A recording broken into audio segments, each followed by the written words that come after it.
The Scottish SPCA is on the front line in the fight against animal cruelty.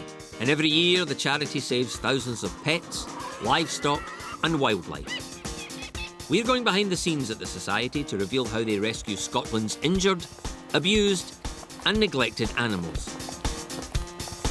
Coming up, a golden eagle gets in a flap. And a parrot's in peril as magpies close in. They gang up and, you know, once they pull it down, that's it.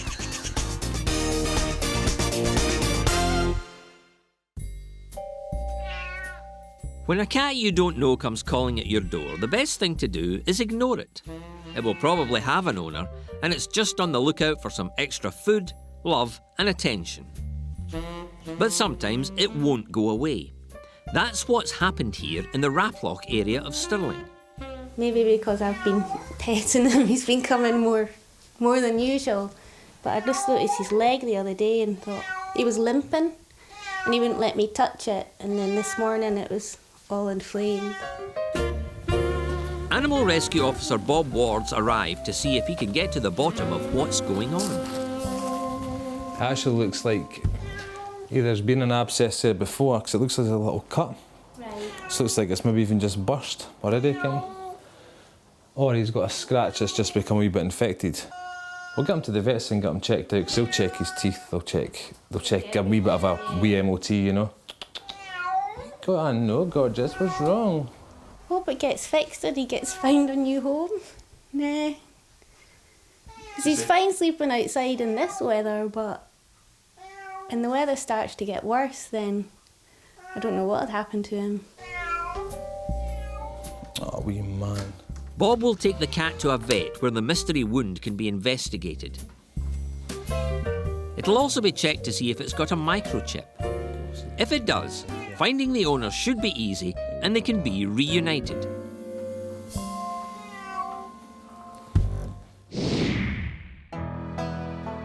Sometimes you just can't believe the cases the Scottish SPCA has to deal with. This is a golden eagle. Their main threat is humans, and they are sometimes persecuted. This bird was shot and was found close to death in Dumfries in Galloway. He's really poor condition. The shot pellets that are inside him weren't near any major organs and they hadn't shattered any bones, so we didn't need to remove them, so he's still got them inside. All we need to do now is get him back to fitness and sort out his feathers, and then we can hopefully get him released. The eagle is at the Society's Wildlife Rescue Centre.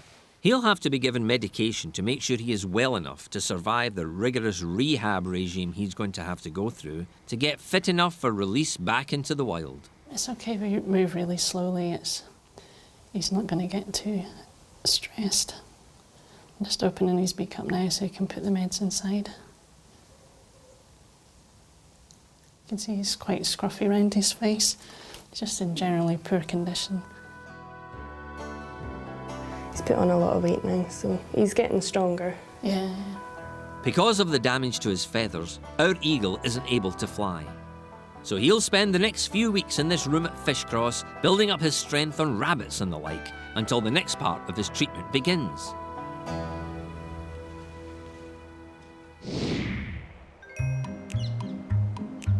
This is a ring-necked parakeet. They are the only species of parrot that live wild in the UK. They're seen mainly in southeast England, and although they have been spotted in Wales and Scotland, a quiet suburb in Edinburgh is not the first place you'd imagine a ring-necked parakeet would set up home. But that could mean it's escaped and has an owner. Comes into the garden for the nuts that we put out for the birds and the squirrels and things. And it's been eating some of the apples in the trees and the apple tree next door. Let's see if we can find him. Dan's called in the Scottish SPCA, and Animal Rescue Officer Connie O'Neill's arrived to see if she can help. While these apples are here and they're not covered by anything, I mean, the frost's going to come and make them really hard and impossible for it to eat, but at the moment we've got loads of food just now, so although I really want to catch it, there's a magpie up there as well. That's the worst thing about it, because the magpies, they gang up And, you know, once they pull it down, that's it. So what I'm thinking is, this would be an ideal spot to set up a trap.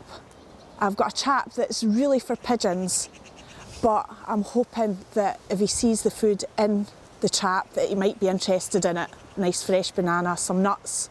Let's make it attractive, and hopefully he'll see it and think, no, I'll get in there.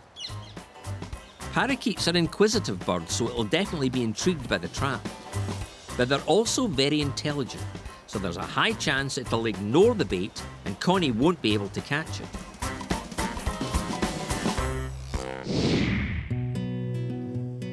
It's just over a week since we first met our golden eagle, which was found close to death in Dumfries and Galloway and brought to the Society's Wildlife Rescue Centre. The pellet wounds are healing nicely. And after a diet of rabbits, he's almost at his ideal weight. He's 3.8 kilos.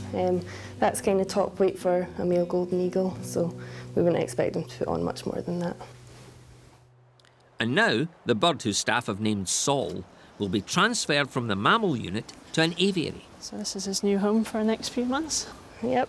Hopefully he likes it. Accommodation. Yes. You can see him looking at the top perches, eyeing it up and eyeing up the distance, seeing if he thinks he can make it. Oh. So he's not made it this time, but hopefully as he builds up his flight muscles and gets stronger in the aviary, a couple of weeks, he'll be sitting up on the perch. Although he's stronger than when he first arrived, Sol still cuts a pretty pathetic figure. He's got a long way to go before he'll be considered for release.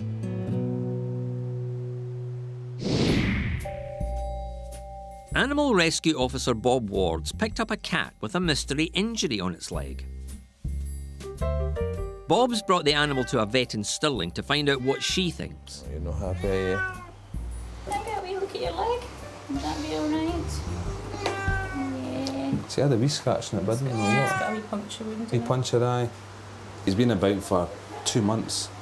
So after 2 months, I think his condition would be poorer than this. Yeah. He's probably got a few friends that he goes to visit. Well, that's what I thought. I said that to her. I said, I bet you're not the only one. I bet you're not the only one. You're just the lunchtime meal. Aye, she's just, you know, breakfast and then obviously somebody else for dinner. I'll have a wee Bless. listen to your TikTok, make sure you're Yeah. fighting fit wee person. I know. It's a lovely cat though. Such a good temperament. Sounds good. Yeah. On the other side, heart rate's Really nice good. and slow, so we've not got any problems in that department. Mm-hmm. I'm Just going to scan the cat for a chip. Right, he's chipped. We've got microchips, so Perfect. we've got an honour. Even Excellent. better. Brilliant. Yes. He's male. 2001, so he's quite an older cat. I thought he was younger, I thought he was about 5 or 6, but it turns out he was 2001, so that's good. We also have a name, address, and we've got a phone number, so we're going to phone them, hopefully get them back home today, which is awesome.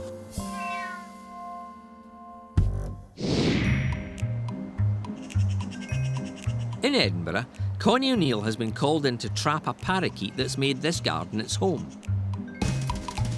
Connie's hoping a cage normally used for pigeons will entice the bird, and then she'll be able to take it to the Society's centre at Balerno, where they can try to find its owner. Right, this is the trap that we're going to set up. So if he's on the feeder, chances are he'll notice that there's some nice banana in there and he'll jump down to get it. There's 3 openings here as well, so once he walks into these, when he gets so far he can't turn round, so he has to just go for the food. If he's hungry enough, he will. I'm going to be good to him and give him the whole banana. There. That should be tempting enough, I hope. Hayley scatters a few nuts in the trap, and then all they can do is go back inside to wait and see what happens. Still to come, will Sol survive surgery? Just a waiting process and keep your fingers crossed. And a microchip takes Bob on the road to nowhere. Oh yeah, we found it, we found the chip, and all of a sudden we're here.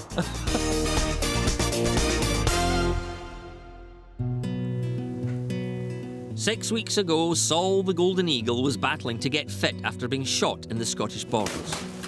His wounds have more or less healed, and he's looking a lot stronger.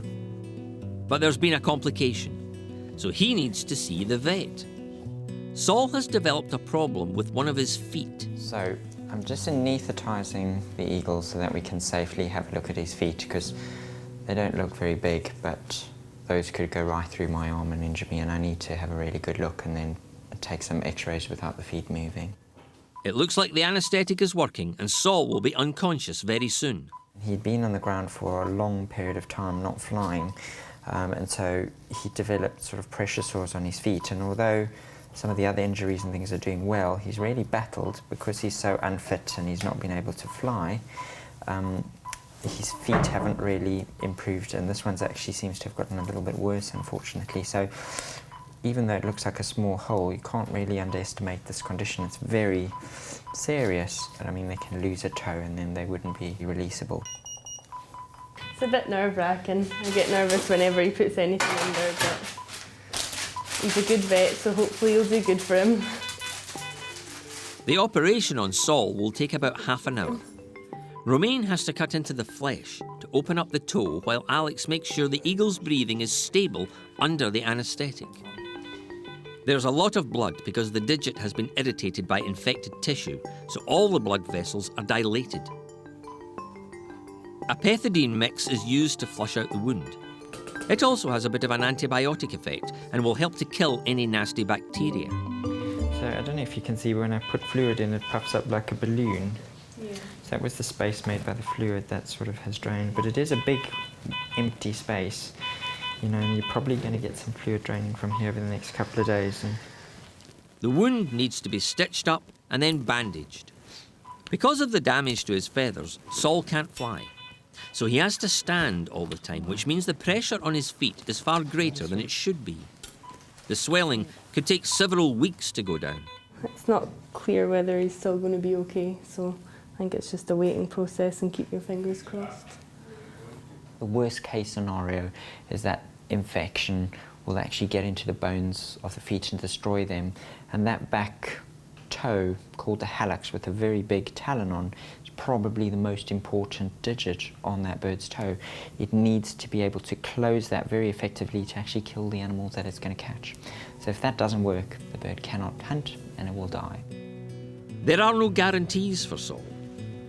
We'll return to Fishcross later to check on his progress. Animal Rescue Officer Bob Ward's taking a cat that had been straying around Raploch and Stirling back to its owner. He's been able to find out where the cat lives thanks to a microchip. Please turn second right, then you will arrive at your destination. Trouble is, Bob's sat-nav must be acting up. I don't understand this. There's no... what? In 100 yards, you will arrive at your destination. Look, sat-nav, there ain't no houses here, I don't get it. Because each time he puts in the address, it brings him back to this house, less than a mile away from where the cat was found in Raploch. We've got the chip, now we phoned the number, eventually we got somebody on the number. Didn't belong to them, they live a long way away from here. Every time we put the address in, it takes us back here. Every time we put a postcode in that's related to that address, it takes us back here. It must be this house. But the cat's been along there for a few months. So the only thing I can think is the cat did belong here, but it doesn't belong here anymore, you know? All that excitement, like, you know, like, oh yeah, we found it, we found the chip, and all of a sudden we're here. There's just no home, you know? Unbelievable. Unbelievable. Bob will have to take the cat to the charity's rehoming centre at Balerno. A couple of hours ago it seemed it would soon be back with its family, but now the ageing feline faces weeks or months in the centre's cattery. It's been just over a month since Saul, our golden eagle, had one of his toes operated on. He's been moved back into the mammal unit at Fishcross to recover. And although Saul's developed a small pressure sore on the other foot, he's actually getting stronger. We've brought him inside again, we put pads on his feet, ball bandages, and we're replacing these every 4 days. So we're taking it step by step, basically. Fishcross staff will keep a close eye on Saul over the next few weeks. He'll continue to get regular medication, and then Saul will be examined again by the vet in a couple of weeks' time. After that, the plan is to send him to an expert in eagle rehab before releasing him into the wild. Back in Edinburgh, and the plan to trap a ring-necked parakeet isn't going well. It showed no interest in the cage with the banana and nuts, so Dan decided to put the fruit peel and more nuts in a feeder, just to tempt the bird back. So far, it's only attracted a couple of squirrels and a blue tit. But then, while Animal Rescue Officer Connie was away doing other jobs, the parakeet put in an appearance. Oh, there it's There there. he is. Aye. Oh, he's gone on the feeder. It's still not falling for the old banana in the trap trick and continues snacking on the peel lying on the other feeder. As time passes, it becomes clear the parakeets outsmarted the humans. It's not going anywhere near the trap. It's been there for 4 hours now and we've not caught it. Hopefully it'll get used to seeing it there and it'll become just part of the furniture and it'll be able to go down there and just get the banana out of it and we'll catch it. Connie left the trap overnight, but the wily parakeet kept its distance. It didn't return to the garden either, so we can only hope it made it through the winter and is now happily at home in another garden. Saul the golden eagle has been recovering for 5 months at the Scottish SPCA's Wildlife Rescue Centre after being shot and almost killed. He can't fly because of damage to his feathers caused by shotgun pellets, so he's been standing 24/7, and that means pressure sores have developed on his talons.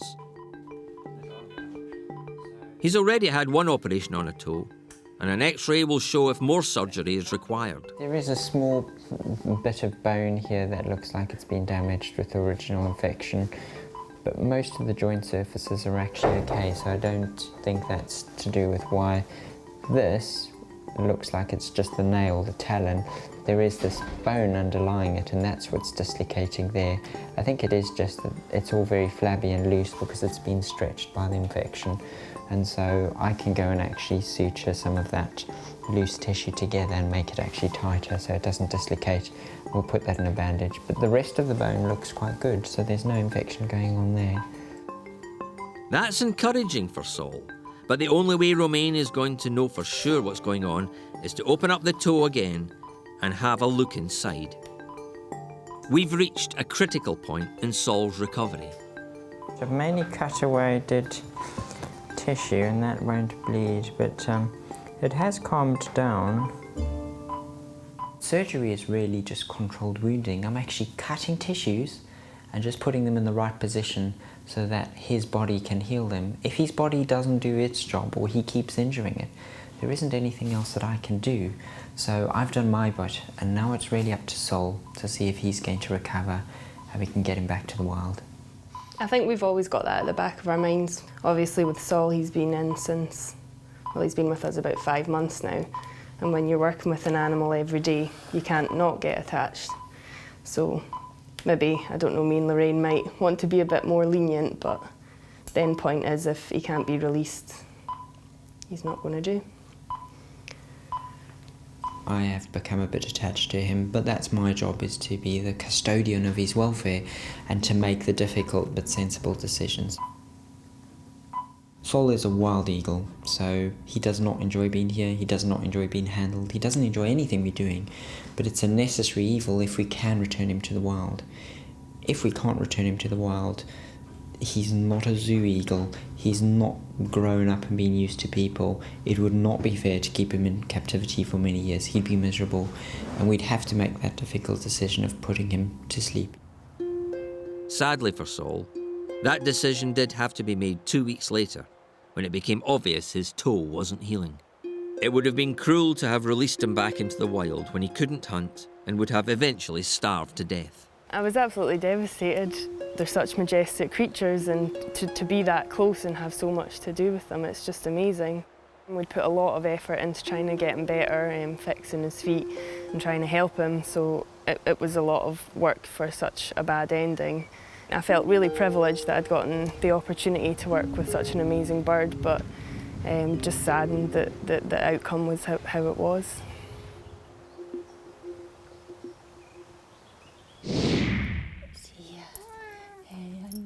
There is a happy ending to the story of our 12-year-old Moggy found in Raploch. Although he was microchipped, the details were years out of date and the owner had moved from their house. But Tom, as he's now known, finally got a new home after 2 months in the Society's centre in Balerno. Oh, he's a lovely guy. He's a lovely old chap. He's really partial to you, isn't he? What does he do to you? Cuddles, spoon, the face and headbutts me. Gives him lots of headbutts. He's a really loving cat. Very talkative. And we love him, don't we? Yep. Hey? Yeah. Tom's been lucky. He could have been fending for himself, and at his age, he might not have survived a hard winter. We've had cats for, 20 years or so, so he's going to be well looked after.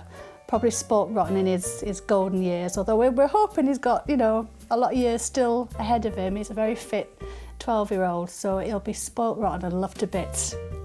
New owner Emma has refreshed the details on Tom's microchip. Remember, if you've chipped your pet and you move house, update the records with your new address and phone number.